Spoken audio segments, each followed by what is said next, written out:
మీరు ఎలాంటి బిజినెస్ చేస్తున్నా ఏఐ టూల్స్ ద్వారా మీ బిజినెస్ ని డబుల్ చేసుకోవచ్చు. జస్ట్ 49 రూపీస్కే ఏఐ టూల్. హాయ్ అండి, welcome to Suman educational channel. చాలామంది పిల్లలకు ఏమవుతుందంటే చదువుతారు, గడగడ గడగడగడ చదివేస్తారు, కానీ అవి అర్థం కావు. రీడింగ్ వచ్చు, బట్ అర్థం చేసుకోవడం రాదు. ఎందుకంటే దాంట్లో కొన్ని పిల్లలకు అర్థం కాని వర్డ్స్ ఉంటాయి. ఆ ఒక్క వర్డ్ మీనింగ్ రానందుకు ఆ పిల్లాడు చదివేదంతా తనకు అర్థం కాదు. సో ఇంకొకటి ఏమంటే పిల్లలు ఏం చేస్తారు, ముక్కలు ముక్కలు చేసి చదువుతూ ఉంటారు. హిందీ కొంచెం రాని పిల్లలకు అది చదువుతారు, ఏదో ఒక విధంగా కష్టపడి చదువుతారు, కానీ అది అర్థం కాదు. ఎందుకు అర్థం కాదు అని అంటే అది ఫస్ట్ ఏదన్నా కానండి, ఫస్ట్ మనం చదవగానే మనకి ఏది అర్థం కాదు, ఇంకొకసారి అదే పారాగ్రాఫ్ చదవగానే మనకు అర్థమవుతుంది. ఎందుకంటే అది మనకు కొత్తగా నేర్చుకుంటున్న లాంగ్వేజ్ కనుక. సో అలాగే మీరు కూడా ఇప్పుడిప్పుడే హిందీ నేర్చుకుంటున్నారు కదా, సో 1-2 సార్లు ట్రై చేయండి. అది తప్పకుండా మీకు అలవాటు అవుతుంది, అర్థమో అవుతుంది. అలవాటుతో పాటు అర్థమవుతుంది. ఫస్ట్ దానికి ట్రై చేయండి, ఈజీగా వస్తుంది. సో పిల్లలు చదివేటప్పుడు చేసే చిన్న చిన్న మిస్టేక్స్ ఏమంటే ముక్కలు ముక్కలుగా చేసి చదువుతారు. ఎగ్జాంపుల్ ఒకటి, మై యహా ఉస్కే సాత్ జా రహా హూ, ఇలా దాన్ని చిన్న చిన్నగా, అంటే తనకు ఫ్లూయెంట్గా చదవడానికి రాదు, అందుకని దాన్ని చిన్న చిన్న ముక్కలు చేసి చదవడానికి ట్రై చేస్తున్నాడు. సో అలాంటి బేసిక్లో ఉన్న పిల్లలకు మాత్రము తొందరగా చదివినది అర్థం కాదు. అదే తన చదవడం గడగడగడ చదవడం, ఇప్పుడు పిల్లలకు అన్ని లాంగ్వేజెస్ ఎందులో ఉంటున్నాయి, అన్ని సబ్జెక్ట్స్ ఇంగ్లీష్లో ఉంటున్నాయి. సో ఇంగ్లీష్ ఈజీగా అర్థమైపోతుంది. ఎక్కడ వీళ్ళకి ప్రాబ్లం వస్తుంది, తెలుగు అండ్ హిందీలో వీళ్ళకు ప్రాబ్లం వస్తుంది. ఎందుకంటే పిల్లలు కొత్తగా నేర్చుకుంటున్నారు. ఇప్పుడు ప్రజెంట్ జనరేషన్లో ప్రతి పేరెంట్ పిల్లడితో ఇంగ్లీష్లోనే మాట్లాడుతున్నారు. కమ్యూనికేషన్ మొత్తం ఇంగ్లీష్లోనే, స్కూల్లో ఇంగ్లీష్లోనే, ఇంట్లో కూడా పేరెంట్స్ ఇంగ్లీష్లోనే. సో లాంగ్వేజెస్ అన్నది పిల్లల్లో చాలా తగ్గిపోతుంది. వచ్చినా వాళ్ళు మాట్లాడట్లేదు. ఎందుకంటే జనరేషను ఇంకా స్కూలు అవన్నీ ఎన్విరాన్మెంట్ ఇవన్నీ చూసి పిల్లలకు అలా ఇంగ్లీష్లో మాట్లాడడం అలవాటైపోయింది. దాని ప్రభావము పిల్లల్లో చదువులో కూడా పడుతుంది. మీనింగ్స్ తెలియవు చాలా, ఎందుకంటే మనం ఇంగ్లీష్లోనే ఇంట్లో మాట్లాడుతున్నాము, సో వాళ్ళకి తెలీదు. సో ఎప్పుడే కానీ పిల్లలు సాధారణంగా చదివింది ఎలా రాదు అంటే, ఇప్పుడు నేను ఒక ఎగ్జాంపుల్ చెప్తాను చూడండి. చిన్న బుక్ నేను చదివిస్తున్నాను, పిల్లలు ఎలా చదువుతారు స్టార్టింగ్లో చూడండి. ఏక్ గావ్ మే గోవర్ధన్ నామక్ ఏక్ గరీబ్ కవి అప్నే పరివార్ కే సాత్ రహతా థా. ఇలా ఎప్పుడు చదువుతారు, బేసిక్ లెవెల్లో ఉన్నప్పుడు పిల్లలు చదువుతారు. సో వాళ్ళకు దాని మీనింగ్ అర్థం కాదు, అది చదివేశారు. పిల్లలు కానీ అందరూ ఓ నాకు హిందీ చదవడం వచ్చింది అనుకుంటారు. సో ఆ సెంటెన్స్ మీనింగ్ ఏంటి, ఎప్పుడే కానీ చదివింది అర్థమవుతే వాళ్ళకు ఆ మీనింగ్ అర్థమైతే వాళ్ళకు గుర్తుంటుంది. అదే మీనింగే అర్థం కాలేదనుకోండి, మక్కి కాపీ చేస్తారంతే. దానికి దీనికి చాలా తేడా ఉంటుంది. సో అదే కొంచెం చదవడానికి వచ్చిన వాళ్ళు ఎలా చదువుతారు, ఏక్ గావ్ మే గోవర్ధన్ నామక్ ఏక్ గరీబ్ కవి అప్నే పరివార్ కే సాత్ రహతా థా, ఇలా చదువుతాడు. సో తనకు కొంతమందికి ఇది కూడా అర్థం కాదు, ఎందుకంటే వాడికి గరీబ్, గోవర్ధన్ అంటే తెలియదు, గరీబ్ అంటే తెలియదు, పరివార్ అంటే తెలియదు. అందుకని ఆ అబ్బాయికి అది కూడా అర్థం కాదు. అదే మళ్ళీ దానికి మీనింగ్స్ తెలుసుకొని చదివాడు అనుకోండి, ఇంకోసారి సేమ్ సెంటెన్స్ కొంచెం ఇమాజిన్ చేస్తాడు. మీనింగ్స్ రాకపోయినా కొంచెం ఇమాజిన్ చేస్తాడు. ఓహో ఇక్కడ గోవర్ధన్ అని ఒక పిల్లాడు ఉన్నాడు, ఆ కవి ఉన్నాడు, ఆయన పరివార్ అంటే ఏంటి, పరివార్ మీనింగ్ తెలీదు, అంటే ఫ్యామిలీ.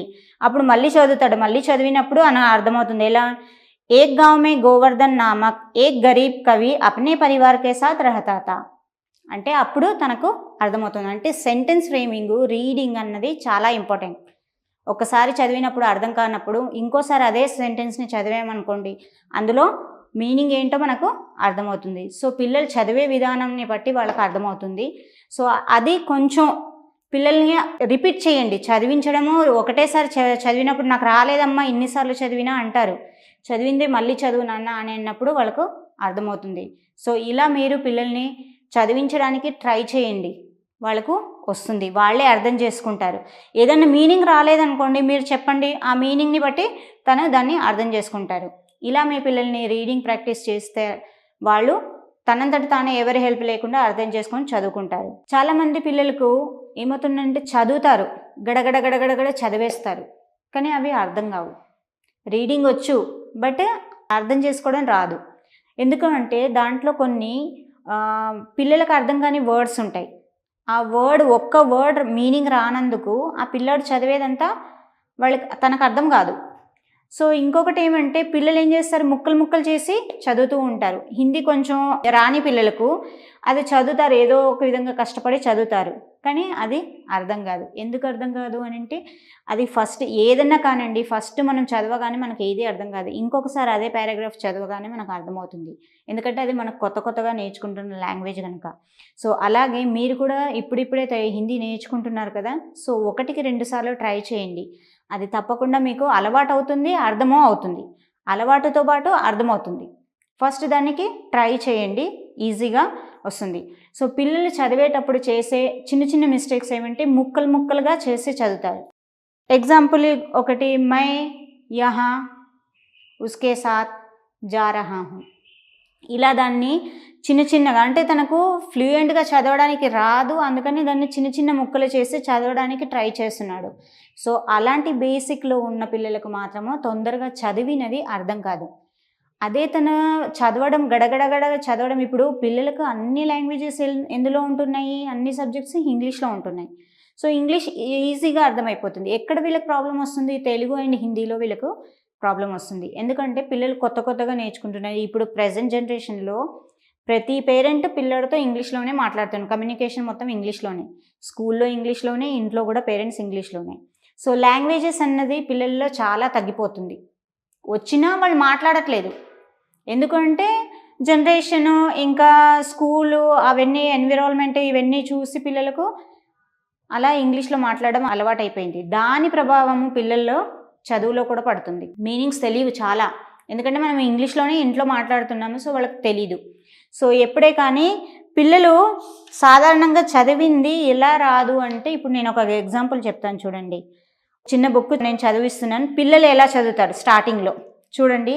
ఏక్ గావ్ మే గోవర్ధన్ నామక్ ఏక్ గరీబ్ కవి అప్నే పరివార్ కే సాత్ రహతా థా. ఇలా ఎప్పుడు చదువుతారు, బేసిక్ లెవెల్లో ఉన్నప్పుడు పిల్లలు చదువుతారు. సో వాళ్ళకు దాని మీనింగ్ అర్థం కాదు, అది చదివేశారు. పిల్లలు కానీ అందరూ ఏమనుకో, నాకు హిందీ చదవడం వచ్చింది అనుకుంటారు. సో ఆ సెంటెన్స్ మీనింగ్ ఏంటి, ఎప్పుడే కానీ చదివింది అర్థమవుతే వాళ్ళకు ఆ మీనింగ్ అర్థమైతే వాళ్ళకు గుర్తుంటుంది. అదే మీనింగే అర్థం కాలేదనుకోండి, మక్కి కాపీ చేస్తారంతే. దానికి దీనికి చాలా తేడా ఉంటుంది. సో అదే కొంచెం చదవడానికి వచ్చిన వాళ్ళు ఎలా చదువుతారు, ఏక్ గావ్ మే గోవర్ధన్ నామక్ ఏక్ గరీబ్ కవి అప్నే పరివార్ కే సాత్ రహతా థా, ఇలా చదువుతాడు.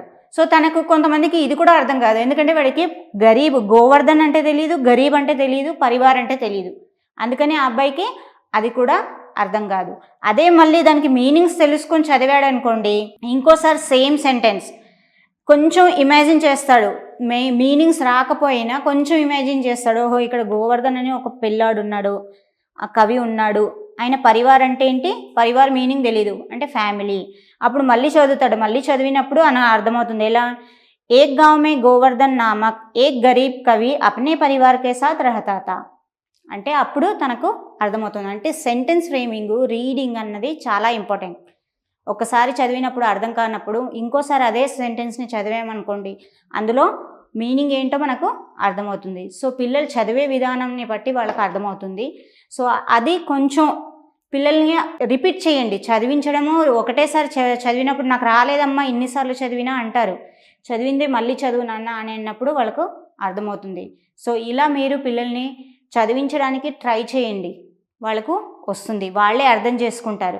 ఏదైనా మీనింగ్ రాలేదనుకోండి, మీరు చెప్పండి, ఆ మీనింగ్ని బట్టి దాన్ని అర్థం చేసుకుంటారు. ఇలా మీ పిల్లల్ని రీడింగ్ ప్రాక్టీస్ చేస్తే వాళ్ళు తనంతట తానే ఎవరి హెల్ప్ లేకుండా అర్థం చేసుకొని చదువుకుంటారు. Thank you.